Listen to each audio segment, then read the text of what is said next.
आदाब viewers, catch up cricket के नए एपिसोड के साथ मैं हूं डॉक्टर हफीज आवान और मामूल के मुताबिक साथ देंगे तौसीफ सत्ती ऑकलैंड न्यूजीलैंड से, मंशा अनवर एडमिंटन कनाडा से। अब वाली आसी ने कहा था, हम हार गए तुम जीत गए, हमने खोया तुमने पाया। हम हार गए तुम जीत गए, हमने खोया तुमने पाया। इन छोटी छोटी बातों का हम कोई ख्याल नहीं करते। वाह। तो तो मुख्तसर बात यह कि पाकिस्तान और इंग्लैंड की सीरीज तमाम हुई। कहने को तो पाकिस्तान ने 3 मैच जीते और इंग्लैंड ने 4 मैच जीते, पाकिस्तान सीरीज हार गया या 4-3 से हार गया। लेकिन अगर टेक्निकली देखा जाए तो ये 6-1 से पाकिस्तान ने सीरीज हारी है, क्योंकि वो जो 2 मैच थे मोजजाती और करिश्माती किस्म के, वो तो यूं ही हमारे खाते में पड़ गए। वरना बेसिकली वही एक मैच जो 200 चेज किया पाकिस्तान ने, ओपनर्स ने चेज किया, बल्कि वही एक मैच था जो हमने जीता। मॉडर्न डे क्रिकेट में आज के मैच को, जो आखिरी मैच 7वां मैच है, मंशा भाई आपसे सवाल करता हूं कि ये जो मैच हुआ आज का, इसमें आपको कहीं लगा कि पाकिस्तान ये सीरीज 4-3 से जीतने जा रहा है, या ऐसा लगा कि ये 4-3 से हारने ही जा रहा है मैदान में? जी मंशा भाई। जी बिल्कुल, पहले तो मैंने कहा जो उन्होंने स्क्वाड खिलाया वो उनका ए स्क्वाड था जो वर्ल्ड कप वाला, जिसमें रिजवान वापस आ गए, हारिस वापस आ गए और बिल्कुल ए टीम इन्होंने खिलाई जो इनके पास अवेलेबल थी।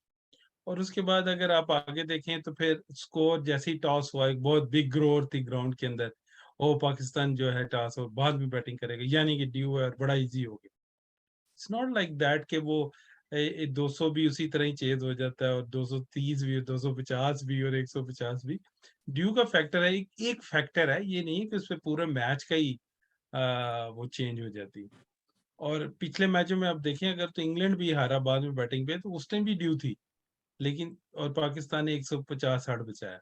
तो वो ड्यू एक फैक्टर है, वो पूरी उस पे जीत और हार पे वो उसका टोटल असर नहीं होता। तो आज देख लें, उन्होंने पहले बैटिंग की और उनकी वो स्टार स्टडीड वो जो बैटिंग है, उन्होंने आज हमें दोबारा, और हैरी ब्रूक उसी तरह शानदार खेले। और मतलब मैं कह रहा हूँ कि मतलब उनके अगर देखें तो टी मेन उनके फास्ट बॉलर, आज भी उन्होंने वुड को रेस्ट करा दिया। अगर जिस तरह हमने ये टीम खिलाई है, हम हारिस को वापस ले आए, रिजवान को वापस ले आए, उनको भी चाहिए था बटलर को, वुड को, जो जो बाहर बैठे हैं सारों को खिला लेते, भाई हमने सीरीज जीतनी है, राइट। लेकिन उन्होंने इंजरीज को देखते हुए और टीम के आगे वो बढ़ते और मुस्तकबिल को देखते हुए कि जो लड़के हम लाए हैं और जो खेल रहे हैं उन्हीं को हम सातों मैच खिलाएं। खैर, एज यूजुअल जिस तरह हमने बॉलिंग की, और आपके सामने ही है कि वो स्कोर होते होते 210, और 210 ड्यू के साथ, ये ड्यू के बगैर किसी तरह भी बहुत बड़ा स्कोर था। और फिर बैटिंग में आप देख लें, वही सेम ओल्ड है कि अगर ऊपर से आउट हो जाएंगे तो फिर बिल्कुल ही हम एक्सपोज हो गए। और शान महमूद से बिल्कुल बिल्कुल नहीं, उनसे भी नहीं हिट लग रही थी, किसी से भी नहीं लग रही थी। बेशक वो 1 डाउन कह लें या 5 डाउन कह लें, लेकिन अफसोस की बात यह है कि जिस तरह मैं समझता हूँ कि आए अंदर खुश दिल, और क्राउड ने उनके आउट के ऊपर, जितना बड़ा स्निक के ऊपर, जब स्निकोमीटर स्क्रीन पे फ्लिकर हुआ कि उनका एज हुआ है, इतना बड़ा रोर हुआ कि मतलब वो आउट पे उनके हुआ। और क्राउड में बातें हो रही हैं और बाहर जा रहे हैं, और कितनी वीडियोस हैं, पर्ची पर्ची पर्ची। मेरा हाल, ये क्रिकेटर की एक ड्रीम होती है होम ग्राउंड पे खेलना, not even a home city हो, लेकिन होम ग्राउंड हो कहीं भी पाकिस्तान। और इतनी मुश्किल बात क्रिकेट, और इस कदर वो हो जाना। आसिफ आए हैं और आसिफ को क्राउड बैक कर रही है और आवाज दे रही है, वो बाहर गए, आसिफ आ रहे, आसिफ आसिफ आसिफ। तो there is something about it, like क्या वो इंटेंट है, जिस इंटेंट से खेले। तो इस वजह से बाकी मेरा हाल है, कोई मैच नहीं था, ना बॉलिंग में, ना बैटिंग में, ना फील्डिंग में। और हमारे कप्तान बहुत अंडर प्रेशर नजर आए। शायद उनको ये डिसाइडर की वजह से थे, बैटिंग में भी और फील्डिंग में भी उनसे 2 कैच छूटे। और सती भाई जो आप बात कर रहे थे कि बड़ा वो ऊपर फोर्स करने की कोशिश कर रहे हैं, वो स्लो बॉल उन्होंने किया क्रिस वोक्स ने, और वो कवर पे पकड़े गए। और वही स्लो बॉल उन्होंने आसिफ को किया, आसिफ लेट हुए, स्क्वायर लेग पे पकड़े गए। होमवर्क की कमी है, काफी चीज में कमियां नजर आ रही हैं। जरूरी नहीं है कि दिन डे आउट इन आउट आप खेल रहे हैं तो बहुत आपको पता लग जाता है, आप रोजाना वीडियोस देख रहे होते हैं, लेकिन स्टिल वही मिस्टेक्स नजर आ रही हैं। और उसी तरह ही मैं कह रहा हूँ कि इनको एक पूरे ओवरऑल की अभी जरूरत नजर आ रही है। जी डॉक्टर जी सती साहब, इस मैच एनालिसिस के बाद अगर हम देखें overall, Karachi leg, Lahore leg को अलग-अलग करने की बजाय इकट्ठा करके देखें, तो सीरीज़ जो कराची से शुरू होकर लाहौर पे ख़त्म होती है, उसमें आपको क्या मतलब वो पहले मैच और 7वें मैच में पाकिस्तान को आपको कहाँ पाकिस्तान इन नज़र आता है, पाकिस्तान कहाँ आउट नज़र आता है? क्या आपको कहीं लगता है कि पाकिस्तान ने जो गलती पहले मैच में की, उसको दूसरे में रिपीट नहीं किया? या तीसरे में या चौथे, 5वें, 7वें तक कहीं रिपीट नहीं किया या उसको बेहतर करने की कोशिश की गई? बेशक वो कोचिंग की तरफ से हो, बैटर्स की तरफ से हो या बॉलिंग की तरफ से हो या ओवरऑल एक सिस्टम में कोई बेहतरी की किसी ने कोशिश की हो? डॉक्टर साहब, आपसे मेरा जवाबी एक सवाल है, वो ये है कि कभी आपने आम के दरख्त पे सेब लगते हुए देखे? पेवंदकारी हो जाती है वैसे। अच्छा, अब मसला वही है कि basically if a strategy is not working for you, right, if you want to change the results you need to change the strategy, right. तो बड़ा सिंपल सा है। और माशाल्लाह अभी ये कि क्रिकेट काफी एडवांस हो गई है, हर टीम के पास 6 एनालिस्ट होते हैं, batting coach, bowling coach, fielding coach, वो सारे छोटी छोटी चीजों को नोटिस कर रहे होते हैं ना। तो इट्स इम्पॉसिबल कि अगर आप सेम गलतियां करते आए और आप एक्सपेक्ट करें कि यार आपको रिजल्ट डिफरेंट मिलेगा ना। तो वो दो तो हम जाती तौर पे मैच जीत गए टेक्निकली, तो this is 6-1 series, away series, और that is England B team, right. अगर आप देखें तो या उन्होंने प्लेयर्स को रेस्ट कराया, उन्होंने सब कुछ किया।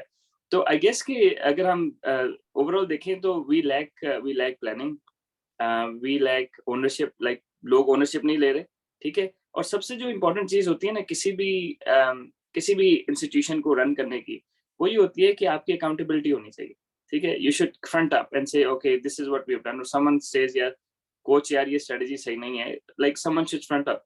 तो हमें ऐसे लग रहा है कि जिस तरह मार्शल लॉ लगा हुआ है और एक ही हुकूमत है, उस हुकूमत को कोई ऑपोजिशन नहीं है, क्योंकि इन्होंने टीम में प्लेयर्स ही वो रखे हुए हैं जो सवाल नहीं उठाएंगे, ठीक है। अब आधी टीम की अगर आपकी 15 का स्क्वाड है, 15 में से 8-9 लोग ऐसे हैं जो किसी के साथ भी रिप्लेस करते तो टीम को फर्क नहीं पड़ेगा। This is a sad situation, sorry state of Pakistan cricket right now, right. Nawaz थोड़ा सा अच्छा चला था एशिया कप में, अब उससे नया गेंद कराने शुरू कर दिया। एशिया कप में उसने नया गेंद नहीं किया था, ही इज नॉट ए मार्वसी, समझ रहे हैं? तो वो हम अपनी जो रिसोर्सेज है ना, ऐसे लग रहा है कि हमारे पास ये पाकिस्तान की आबादी कोई 50,000 है और उसी में से हमने टीम ढूंढनी है। तो I think every single thing starting from क्या कहते हैं बैटिंग और बॉलिंग। तो ये चले अच्छा ही मंशा भाई ने बॉलिंग कंपैरिजन में थोड़ा सा कवर कर लेता हूँ। तो अगर हम देखें तो मार्कवुड 2 मैच खेले, 5 का इकॉनमी रेट का स्पोक्स। तो अब इन्होंने बाउंसर्स और स्लो बॉल्स को बड़ा अच्छा यूज किया, और ये कोई पाकिस्तानी तो नहीं है, हमारे विकेट्स की आदि भी नहीं है।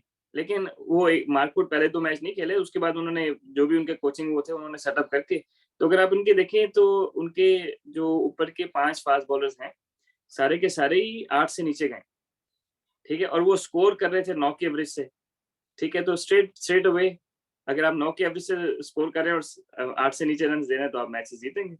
और इन कंपैरिजन इफ्तिखार से तो बाद में 3 इनिंग बॉल कराए 7 में से। बाकी अगर हम अपने फास्ट बॉलर को देखें तो Haris Rauf heads of 7.87 economy rate थोड़ा ज्यादा लग रहा है, लेकिन उनके कैचेस ड्रॉप बहुत हुए हैं, मिसफील्डिंग्स हुई हैं, तो I think he did really well. बाकी आप देख लें नवाज, शादाब, हसनैन, हमारे फास्ट बॉलर्स तो हसनैन हो गए 9 पे, नसीम शाह एक मैच खेले 10 पे, तो बाकी तो हमारे सारे बॉलर्स 10 से ऊपर गए, ठीक है। अगर आप 10 से ऊपर दे रहे हैं रन ना, तो that is like strike rate of 165 166, right. तो फिर आपने रन करने भी उसी हिसाब से ना। तो ओवर टू मंशा भाई, अगर जी। आप बैटिंग को हाँ, कवर करें। बैटिंग मैं इसमें ऐड करता चलूं, ये जो वसीम जूनियर, बहुत मुझे लगा कि दोनों तरफ विकेट की बॉल कर रहे थे, फील्ड कुछ दे रहे थे, बॉल कहीं कर रहे थे। ठीक है, हसनैन की तरह वो वाइड नहीं थे कर रहे, लेकिन कुछ भी उसमें वो स्ट्रिंग नहीं नजर आई कि वो पाकिस्तान उनको खेलना चाहिए। 4-5 लड़के पीछे 140 वाले बैठे हुए हैं, उनको चांस देते। धानी बिल्कुल उनमें वो नहीं नजर आया कि वो कुछ एक्स्ट्रा नजर आया। तो यकीनन ये हमारे लिए लम्हे फिक्री है, यकीनन वो पाकिस्तान मटेरियल है, इसमें कोई शक नहीं है। लेकिन are they the one like really best ones like we have? So ये क्वेश्चन मार्क थोड़ा सा, क्योंकि जो वसीम ने तो बिल्कुल विकेट के दोनों तरफ बॉल की, और वो एक छक्का मार लेते हैं, मैंने सुना वो ऑलराउंडर भी हैं, तो मुझे तो अभी इस सीरीज में पता चला है। तो उसके बाद अगर आप देखें ऊपर से मंशा नवाज भाई और माजरत के साथ हमारे पास ऑलराउंडर पहले ही बहुत हैं। जी और वो मतलब ऑफ द एयर भी, और अभी आप कोचिंग पे भी बात करेंगे तो चले उस टाइम आमिर जमाल की हम बात करेंगे उन्होंने कैसा ओवर किया। अभी फिलहाल हम शेयर कर लेते हैं बैटिंग को, राइट। तो बैटिंग में ये आप देख लें कि ये हम बॉल फेस भी अगर देख लें, डॉक्टर साहब आ गया स्क्रीन पे? जी जी मेरी जी जी आगे। जी। तो अगर ये देखें कि बॉल फेस अगर हम 100 का क्राइटेरिया रख लें तो वो सारे लोग 150 से ऊपर जा रहे हैं, उनके जितने हैं। वो ब्रुक देखें, नए उनके लड़के हैं, अगर हम किसी भी नए लड़के अपने से कंपैरिजन उनका कर लें तो उनका देख लें, और वो ये बेन डेकेट ये है ही नहीं है। और वर्ल्ड कप में और मिलान देखें वो बिल्कुल नीचे थे, वो भी 130 बिल्कुल। अभी फिल शॉर्ट देखें जो ओपनर है 157, हेल्स 141, फिल जैक्स 2 मैच खेले 160, और नीचे आ जाए हमारे जो सुपरस्टार हैं मोहम्मद रिजवान और बाबर आजम 138 143, राइट। बिल्कुल मैं कह रहा हूँ अपने आपने मुल्क के मुताबिक खेलना है, और जो क्रिकेट चल रही है उसके मुताबिक भी खेलना है कि नहीं खेलना। अगर आप चला के गेम नहीं करेंगे तो स्ट्राइक रेट देख लें। जिन लोगों ने मतलब, मैं कह रहा हूँ कि अगर सती भाई ने एक ओवर में 5 छक्के मारे हुए हैं तो एक ओवर में 3 छक्के 2 छक्के वो मारते रहे हैं, हमें पता है वो मारते रहे हैं तो हम मार लेंगे वो आगे भी। लेकिन अगर किसी ने पहले इतना स्ट्राइक रेट उनका है ही नहीं है, कोई ऐसी परफॉर्मेंस है शान मसूद, खुशदिल शाह, इफ्तिहार, जिनकी एक खड़े होके कोई लगातार कोई 3 छक्के और इस तरह और एवरेज कुछ भी नहीं, तो किस तरह आप उनसे सोच रहे हैं कि वो अचानक एक चमत्कार हो जाएगा और वर्ल्ड कप में जाएंगे और उधर उनका स्ट्राइक रेट चेंज हो जाएगा रातों रात। मैं भी चाह रहा हूँ डॉन ब्रैडमैन की तरह 100 की सबकी एवरेज हो, लेकिन वो सचिन तेंदुलकर भी हो तो उसके लिए भी मुश्किल है, पूरी आपको थ्रू आउट परफॉर्मेंस देनी पड़ती है। तो ये बड़ा मुश्किल है एकदम स्ट्राइक रेट वो जो, डॉक्टर साहब आपसे पूछ लूं मैं, क्योंकि मैं आप इनसे ज्यादा क्या कहूं, कि ये जो सारे हिटर है इनका स्ट्राइक रेट भी 112 32 30 31। हमने तो सुना है कि स्ट्राइक रेट 170-80 हो तो उसको स्ट्राइक रेट कहते हैं। बाकी तो रन बॉल कहा जाता है। 110 115 100 ये तो रन बॉल है ना, जो वनडे की नहीं, अप्रोच हुआ करती थी। अब तो वो भी चेंज होगी इवन। बिल्कुल लेकिन बिल्कुल यहाँ अगर आप T20 खेल रहे हैं 110 100 112 के स्ट्राइक रेट से, तो दिस इज वेरी शेमफुल। क्योंकि पैरेलल आप बात कर रहे थे पहले के पैरेलल मैच इंडिया का भी हो रहा था, तो वहाँ आपने कुछ बताया, कुछ वो स्काई 200 रॉकेटिंग किस्म की परफॉर्मेंसेस थी।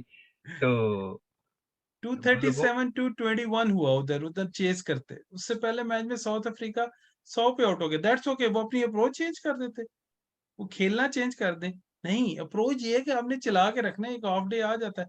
अभी देखें ना लिविंगस्टन है, ना बटलर है, ना स्टोक्स है, बी भी नहीं बल्कि सती भाई से बाद बी मेरे ख्याल सी टीम खेली और फिर भी हमारी ये परफॉर्मेंस। जी डॉक्टर साहब। इसमें एक चीज और मैं ऐड करता चलूं बैटिंग जी में। देखें, अगर आप 180 पार स्कोर समझते हैं ना पाकिस्तान में, ठीक है, तो 180 का मतलब है कि आप जो है वो 150 के स्ट्राइक रेट से करेंगे तो 180 होगा, सही। या तो उसका मतलब है कि अगर बाबर रिजवान स्लो खेलते हैं 130-40 पे खेलते हैं तो हमें फिर बैट्समैन चाहिए जो 170-80 पे खेले, तो that balances it out, right. But on average you have to be 150 strike rate as a team to जी स्कोर 180। और कोई भी अच्छा ग्राउंड हो, अच्छी विकेट हो, 180 is considered like a par score ना, पार स्कोर स्पेशली या ऑस्ट्रेलिया में। तो अब हम मसला इसमें जो सबसे मुझे बैटिंग में सबसे ज्यादा लगा ना, जिस तरह आज फॉर एग्जांपल पाकिस्तान ने 20 ओवर बारी की, पाकिस्तान ने 42 डॉट बॉल्स खेले, ठीक है, 7 ओवर तो डॉट बॉल के हो गए, बाकी 13 ओवर में हमने 140 किया, ठीक है।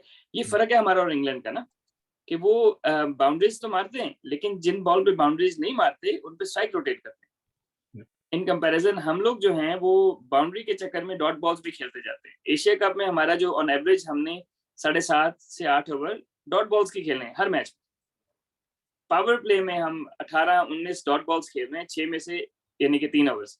तो I think that is where the concerns are कि या तो स्ट्राइक रोटेट नहीं कर रहे, ठीक है, या फिर जो है वो कंसिस्टेंटली बाउंड्रीज नहीं मार रहे। तो आइदर वे 150 का स्ट्राइक रेट मेंटेन रखना है तो आपको 2-3 ऐसे बैट्समैन चाहिए जो कंसिस्टेंटली 170-80 खेलें, जिस तरह इंडिया के पास है पावर हिटर्स।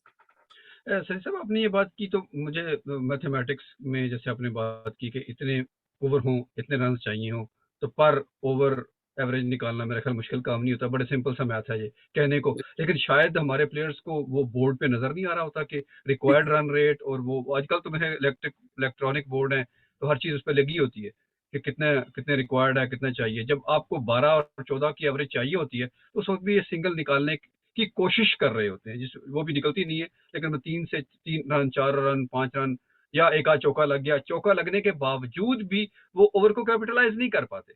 6-7 रन पे ओवर खत्म हो जाता है।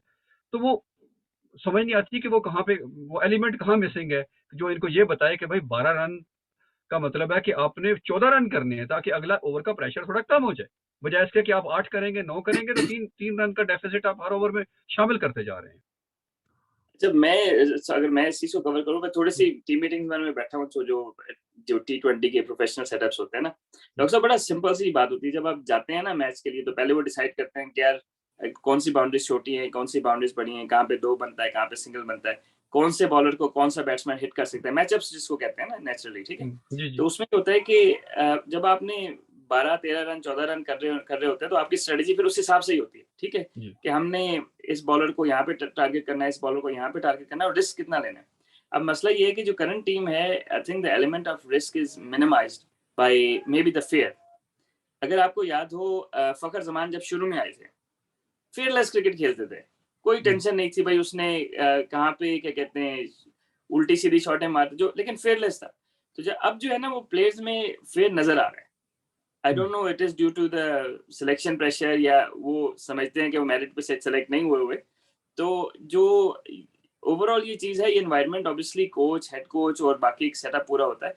तो आई फील लाइक कि we lack professionalism from the head coach मेरे हिसाब से, क्योंकि आपको 12 रन चाहिए, 14 रन चाहिए, और प्लेयर्स जो है वो सिंगल डबल कोशिश ही नहीं कर रहे हिट मारने की। तो अगर कोई गोरा कोच हो, जिस तरह मैंने यहाँ पे देखा है, वो तो गालियां दे के बंदे को ड्रेसिंग रूम से बाहर निकाल देते हैं, भाई तुम टीम की स्ट्रेटेजी है, तुम क्या कर रहे हो।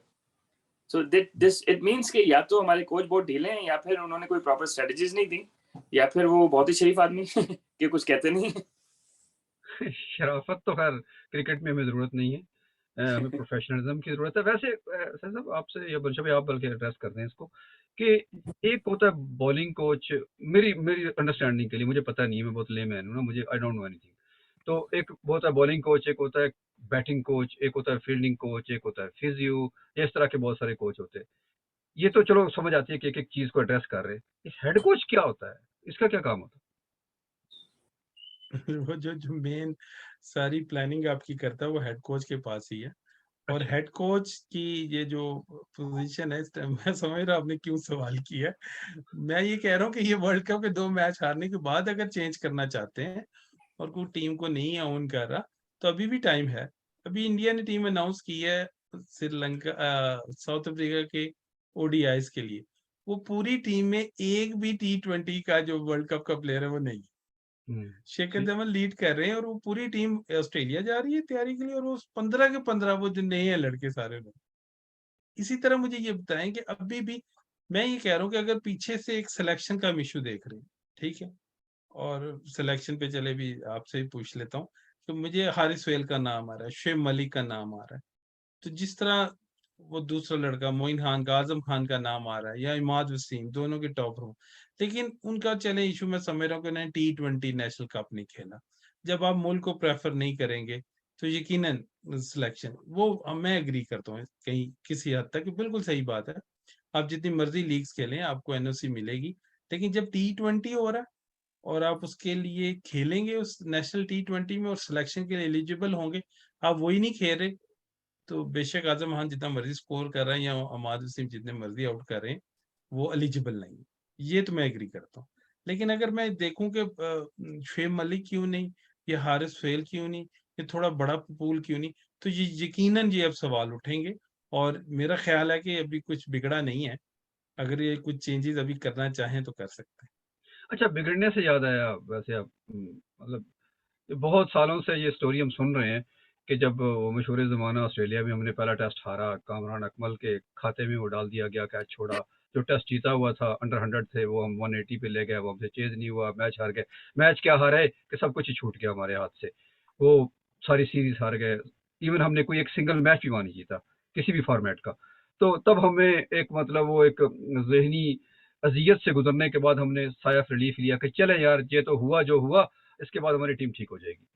ये बात सुनते भी बहुत देर होगी, मैं भी 50 साल के आसपास हो गया, लेकिन ये कभी स्ट्रेटेजी काम नहीं आई। वो वर्ल्ड कप भी आपको याद होगा, वेस्ट इंडीज वाला, जिसमें इंजमाम की कैप्टनसी में वो भी उन्हें बुरी तरह हारा, तब भी यही आवाजें उठी कि जी सबको निकाल दो और बस नई टीम बना दो। ये तो ये हर दफा हम यूं ही क्यों कहते हैं कि बस ये तो हार गया, दैट्स ओके, लेकिन अब के जो टीम बनेगी ना, बस वो ऐसा चमत्कार करेगी कि बस सबको वो फ्लैट कर देगी। तो ये स्ट्रेटेजी कोई बेहतर है सत्ती साहब, या इसको प्रोसेस के थ्रू और कोई ग्रूमिंग के थ्रू आना चाहिए सारा कुछ? नहीं, आई गेस कि डॉक्टर साहब बेसिकली ना स्टेबिलिटी होती है ना ओवरऑल क्रिकेट बोर्ड से लेकर नीचे तक ना, अगर there is stability then things good and bad things happen, right? अब हमारा ये होता है कि अब एक लाइक रेसिपी ऑफ डिजास्टर है ना जो करंट सेटअप है, ठीक है। सिकलाम शेख कहता है बस मैं तो बनना नहीं चाह रहा था, मुझे बना दिया इन्होंने क्योंकि कोई और बंदा नहीं है, मतलब there is no proper channel. जिस तरह इन्होंने सबसे ज्यादा मेरे ख्याल है पाकिस्तान का डिक्लाइन वहां से शुरू हुआ है जहाँ पे इन्होंने मिकी आर्थर को अनफेयर डिसमिस किया, क्योंकि he did great job for Pakistan cricket, right? तो मिसबाह उल हक उस कमेटी में थे और उसके बाद उसको हटके और फिर खुद कोच बन गए ना। तो आई थिंक वहां से पाकिस्तान का डिक्लाइन स्टार्ट हुआ है क्रिकेट का। और decline doesn't happen overnight, it happens over the period of time, right?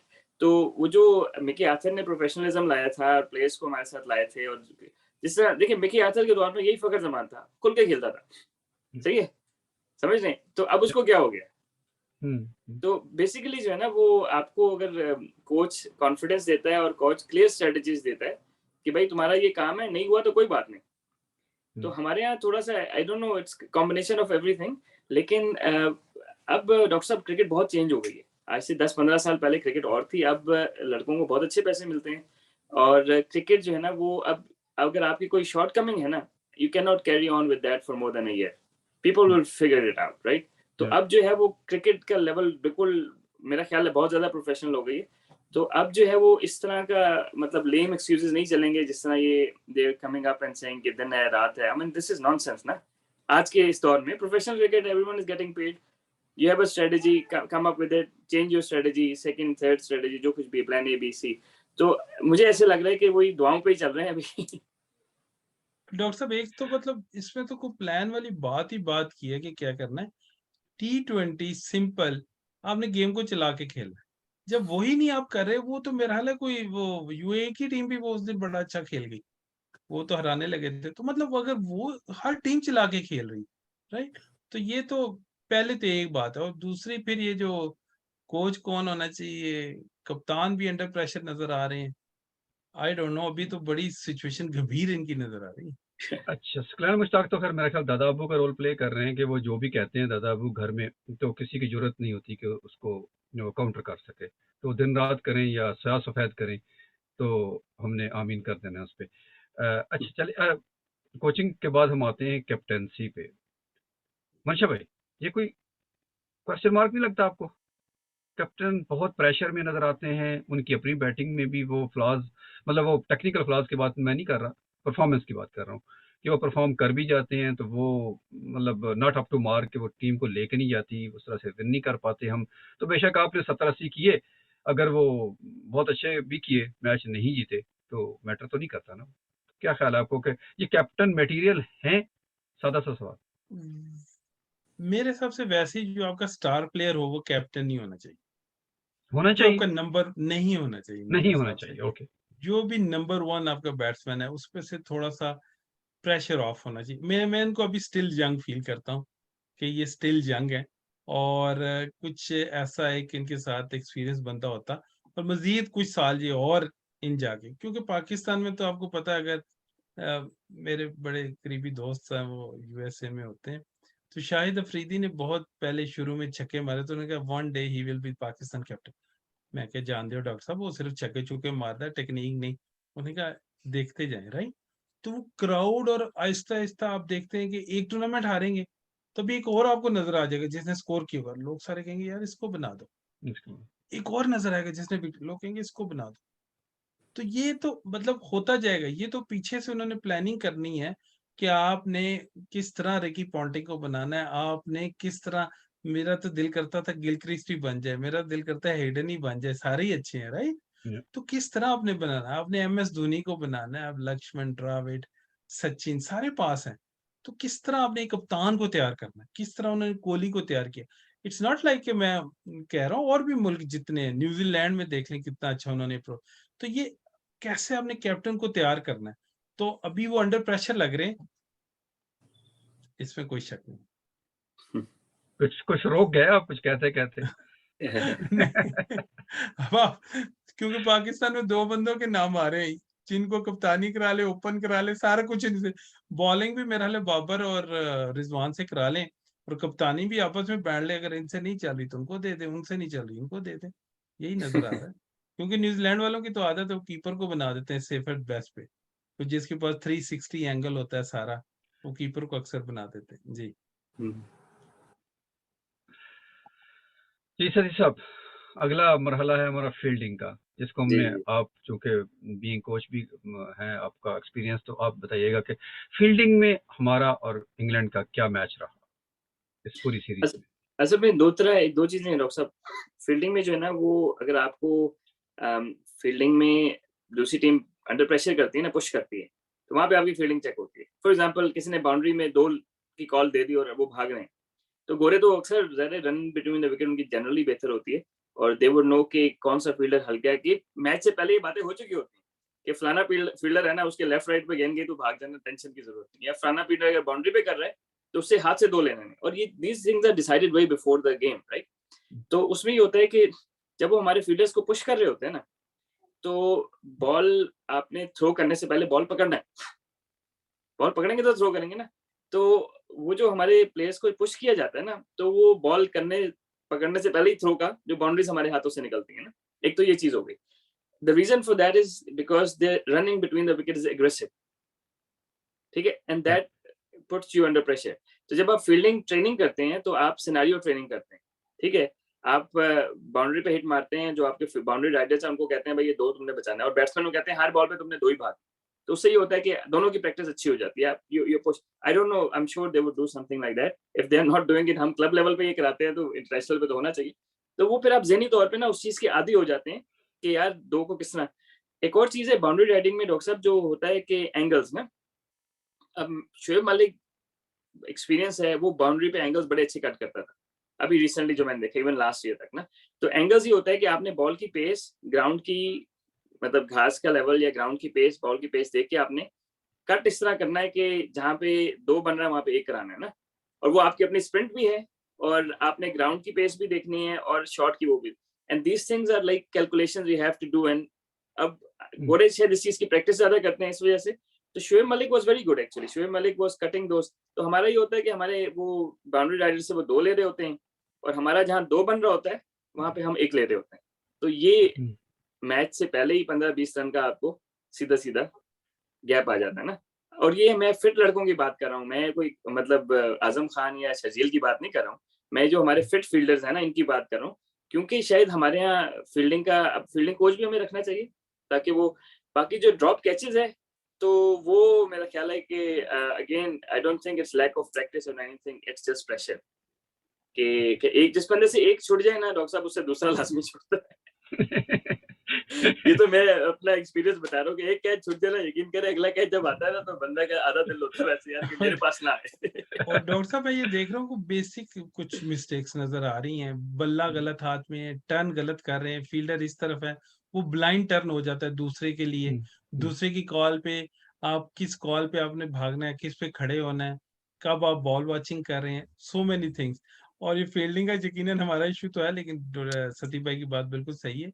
आज विली से भी छूटे, प्रेशर जो है वो एक ही इसके अंदर होता है।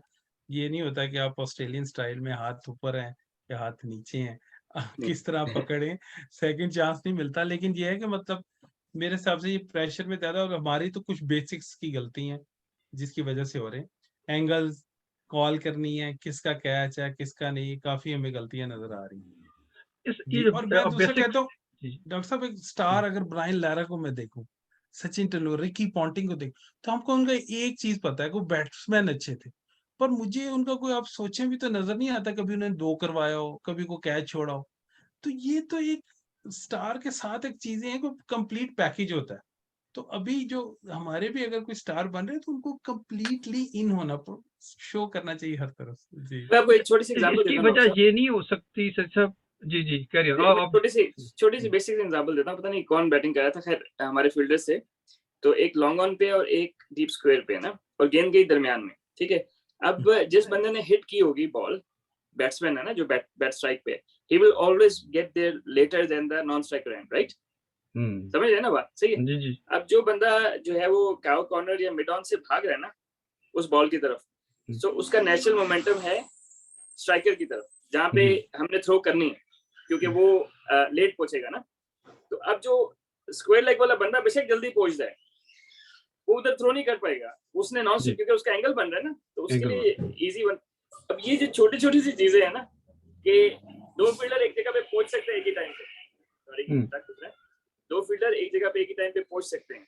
अब आपने ये देखना है कि हमने थ्रो किस एंड पे करनी है, क्योंकि जिस बंदे का मोमेंटम उस डायरेक्शन में जा रहा होगा उसने उठा के उधर थ्रो कर देनी, समझ रहे? अगर स्क्वायर लेग से बंदा आ रहा है और उसने स्ट्राइक एंड पे कीपर के पास थ्रो करनी है, तो उसका मोमेंटम शिफ्ट होगा, तो आपका जो वो फ्रैक्शन ऑफ सेकंड है ना, that is enough to you know. तो हमारे यहाँ ये जो इस तरह की चीजें, ये तो बड़े इजीली, मतलब क्योंकि मैं काम करता ना, तो बड़े इजीली आप पिक कर सकते हैं कि यार ये तो मतलब यहाँ के हिसाब से, ऑस्ट्रेलिया न्यूजीलैंड के हिसाब से बेसिक एरर्स है, तो वो हम लोग बड़ा रेगुलरली करते हैं पाकिस्तान टीम में। ऐसा नहीं हो सकता कि जब वो दूसरी टीम मतलब मीटिंग कर रही हो, तो मतलब जैसे आपने कहा कि वो हमारे प्लेयर्स को मार्क करते हैं कि फलाना ढीला है, राइट लेफ्ट उसका ढीला है, तो उनकी कोई ऑडियो लीक्स आ जाए जिससे हम फायदा उठा सकें?